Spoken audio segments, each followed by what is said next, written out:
விளாத்திக்குளம் அருகே 12ஆம் வகுப்பு மாணவி கொலை வழக்கில் கைதான கொலையாளியுடன் போலீசார் சம்பவ இடத்தில் விசாரணை மேற்கொண்டனர்.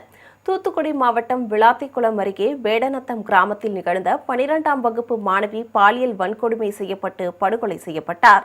இந்த வழக்கில் 10 தனிப்படை போலீசார் தீவிர விசாரணை நடத்தி வந்தனர்.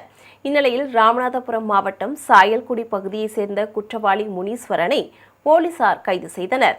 இதனைத் தொடர்ந்து மாணவி கொலை செய்யப்பட்ட இடத்திற்கு கொலையாளியை அழைத்து சென்று போலீசார் விசாரணை மேற்கொண்டனர்.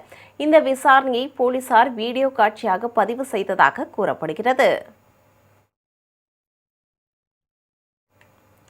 இந்நிலையில் கொலை செய்யப்பட்ட 12ஆம் வகுப்பு மாணவியின் உடலை அவரது பெற்றோர்கள் தூத்துக்குடி மருத்துவக் கல்லூரி மருத்துவமனையிலிருந்து பெற்றுக்கொண்டனர்.